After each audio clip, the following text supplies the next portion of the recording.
Ei, Pink, você sabia que das 100 das principais profecias da volta de Cristo, 75 já foram cumpridas? E que falta apenas 25 para se cumprir? E estamos caminhando para que isso se cumpra? Está pensando o mesmo que eu, Pink?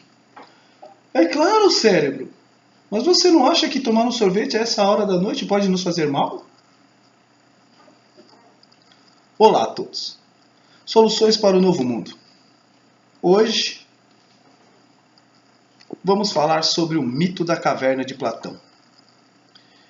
E como alguns entenderam bem a referência, quantas não são as vezes que você está falando algo de uma profundidade enorme com uma pessoa, trazendo a ela dados e fatos referentes às coisas que estão acontecendo, e ela parecendo estar no mundo da lua, não consegue entender uma só palavra do que você disse, fazendo parecer que tudo que você está falando é uma grande loucura, ou até mesmo uma grande idiotice?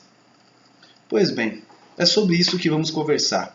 Eu acredito que Platão, usando palavras do seu mentor, que no caso Sócrates, vai dizer que quanto mais conhecimento você adquire a respeito das coisas desse mundo, mais solitário, mais depressivo, mais sofrido você vai ser ao longo da sua vida.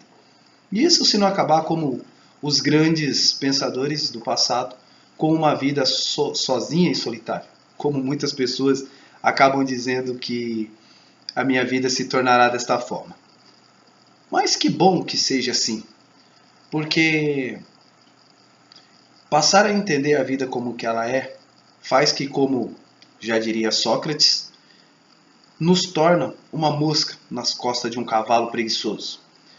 Então, passando por essa situação e vendo as coisas que estão acontecendo nos dias atuais, né, tentando adquirir o máximo de conhecimento e de informação possível, e não só para mim, porque se eu pegasse todo esse conhecimento só para mim, de nada serviria, né?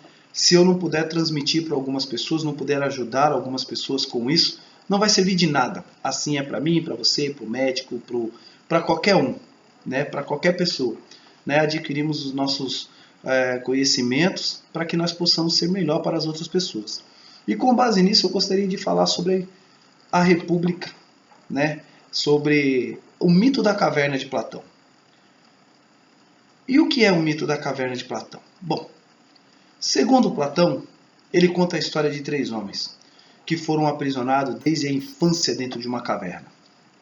E eles ficaram dentro dessa caverna presos em uma espécie de cadeira, presos pelo pescoço, de maneira que eles conseguiam olhar apenas para um lado e para o outro, e com as mãos amarradas, de maneira que eles não conseguiam virar o corpo. E os 3 homens ficaram alinhados, perfilados, um do lado do outro. E na frente deles havia uma grande parede, né? E às costas deles havia, que é a saída da caverna, havia um caminho, né? E que para que as pessoas não entrassem aonde esses homens estavam aprisionados, tinha uma grande fogueira que emanava luz dentro da caverna. Então, tudo que as pessoas passavam com os objetos, animais, as pessoas, com lata, com tudo que eles passavam lá atrás, eles projetavam uma sombra ali na frente. E esses homens, desde a sua infância, presos, amarrados por essas cordas, apenas olhando para as sombras, eles criaram, com aquelas imagens, com aquelas sombras, uma realidade que para eles era a verdade absoluta. E assim o tempo foi se passando, né? E um belo dia, um desses homens consegue soltar uma de suas mãos. Talvez, por algum motivo, a corrente enferrujou, quebrou, soltou, ele emagreceu demais e a mão acabou passando pelas suas algemas. Mas, por fim, ele acabou se soltando. E ele foi em direção à luz dessa caverna. E aí, quando ele conseguiu sair, ele teve muita dificuldade, porque a luz era muito forte, muito incandescente. Ele não conseguia abrir o olho, porque como ele nunca tinha visto a luz real, apenas reflexo dessa luz, né, quer seja a luz do dia e à noite a luz dessa fogueira que clareava a parede, ele teve muita dificuldade. Ele precisou de muito tempo para que os seus olhos, a sua íris, se adaptasse à luz e ele conseguisse ver. Mas quando isso finalmente aconteceu, ele começou a ver que o mundo não era aquelas projeções de sombra que ele via durante todo o tempo que ele ficou lá dentro aprisionado. Ele viu que animais, ele viu plantas, ele viu pessoas, ele viu o sol, né? E ele ficou muito tempo olhando apenas para o sol, olhando para a luz de verdade. Depois que passou um pouco aquele êxtase, aquele frenesi de ter se deparado com a luz, ele imediatamente pensa, os meus amigos que estão lá presos precisam saber o que tem aqui fora. Precisam conhecer essa luz. E ele entra correndo dentro da caverna de volta e tenta soltar os amigos e fala para ele assim, viu? Isso que vocês estão vendo é falso, não existe, é só uma sombra, é só uma sombra, é só uma projeção, a verdade mesmo está lá fora. E ele tenta arrancar as correntes e um dos homens fala para ele, me solta, né? Deixa eu aqui, o que você está falando é loucura, não tem nada lá fora, a gente foi criado, a gente sabe que não tem nada lá fora, você quer tirar a gente daqui, as pessoas que vêm nos alimentar aqui vão parar de vir, você quer que a gente vá lá e tem que se virar sozinho. Ele fala, não, mas lá fora tem alimento, tem frutos, tem vegetais, tem água, tem luz, tem rios, tem um monte de coisa. E os caras teve uma dificuldade e não quiseram aceitar. E até brigaram com ele dizendo, deixe-nos aqui, vai embora você, deixe-nos aqui, porque aqui a gente tem o nosso alimento, aqui a gente tem a nossa água, aqui a gente tem o lugar para dormir e tem quem cuida da gente. Você está querendo levar a gente lá para fora, aonde ninguém vai fazer isso, não vai cuidar da gente, a gente não vai saber como sobreviver. E depois de muita luta, vendo que os homens realmente não queriam sair dali, porque não queriam, achavam que se saíssem dali iriam perder todas as supostas regalias que tinham de comida, de água, de quem viesse ali cuidar deles, dar banho e fazer outras coisas mais.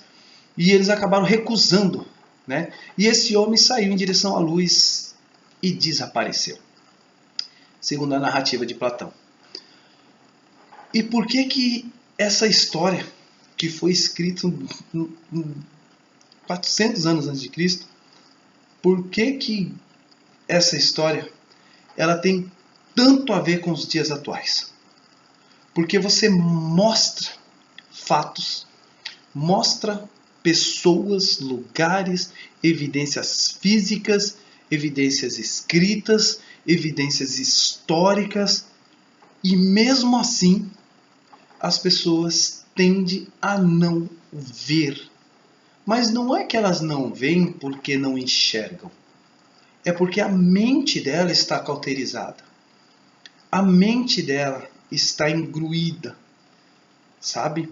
Colocar uma falsa dicotomia na cabeça das pessoas do nosso tempo, onde elas não conseguem raciocinar e catalisar a informação, processar informações obtidas e chegar numa conclusão. Isso seria difícil para uma pessoa, sei lá, com sérios problemas, né, com deficiências intelectuais. Mas não para as pessoas que nós temos conversado no meio da nossa sociedade. Mas são pessoas extremamente ignorantes e estúpidas, que acham que existe um vírus mortal aí fora, que não pode se tocar. Eu falo que eu ando, eu chego nos lugares, se tiver uma pessoa que der uma tossidinha assim, já todo mundo olha para a pessoa como se ela fosse um homem-bomba que fosse explodir. Eu acho incrível o tamanho da ignorância. Aí as pessoas ficam, álcool gel? Vai dar uma pesquisadinha e você vai ver que álcool gel não resolveria de nada contra o vírus. Não resolveria de nada. Ele é só para desinfectar alguma coisa. Ele não tem poder nenhum contra um vírus. O álcool gel. A máscara você está usando, né? Se você está tossindo ali, você está fazendo com que a bactéria, né? Você só vai impedir se você tossir perto de uma pessoa. Mas ele não tem essa eficácia que todo mundo fala. Mas eles estão fazendo um grande teste com as pessoas para ver como que elas vão se comportar. E as pessoas estão movidas pelo medo. Não deixam chegar perto. Não querem que saiam de casa. Estão desesperadas. Tem que se preocupar? Claro que tem. Não pode, mesmo sendo independente do que esteja acontecendo, não podemos ser negligentes com nossos filhos, com a nossa família, nem com nós mesmos, nem com as pessoas. Mas nós temos que prestar atenção de que o mal que está sendo implantado na cabeça das pessoas, ela é mais perigosa e mais nociva do que o próprio vírus em si. A gripe comum, ela mata 10 vezes mais do que esse vírus que estão criando esse caos todo. Mas o caos, ele tem um objetivo: controle de massas, né? E se você não parar para prestar atenção nessas coisas agora, se você não despertar agora, na hora que as coisas começarem a acontecer, e vai vir numa velocidade surpreendente, né? Eu posso dizer para vocês o seguinte: igual eu falei para uma pessoa que eu tenho uma consideração muito grande, e é uma, vou dizer assim, leiga nesse tipo de assunto político, religioso e histórico, né, para as coisas que estão acontecendo. E eu conversando com ela, mesmo leiga, eu tentando explicar para ela a minha preocupação, e ela falando assim, achando que não fazia nenhum sentido as coisas que eu estava falando para ela. Eu disse para ela assim, tentei usar uma linguagem que ela entendesse, que foi o seguinte: eu falei, nos tempos de Noé, as pessoas compravam, vendiam, plantavam, colhiam, casavam-se e davam-se em casamento, até o dia em que Noé fechou a tampa da arca. Depois desse dia, não deu mais tempo para mais nada. Depois que Noé fechou o trinco, a tramela, como a gente dizia antigamente, fechou a tramela, o dilúvio veio e não escapou ninguém.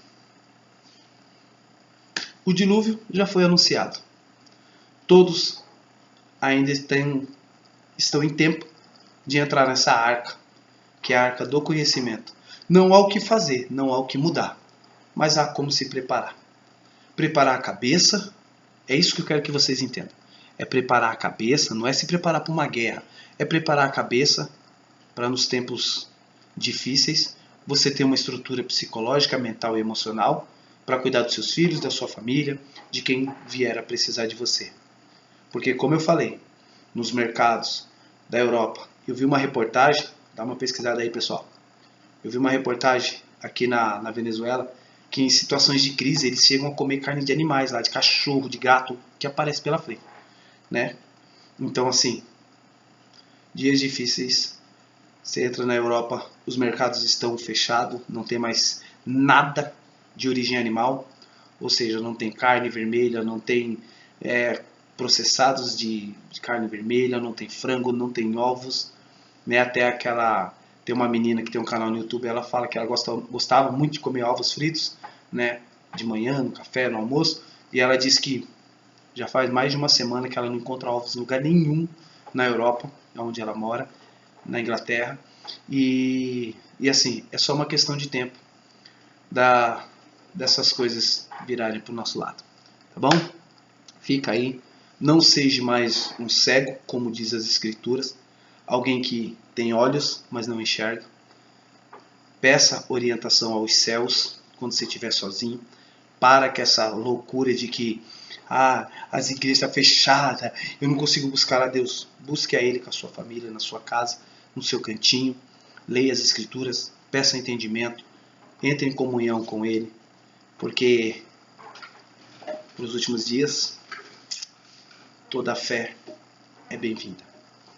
Forte abraço, saúde, sucesso a todos e até enquanto eu puder falar.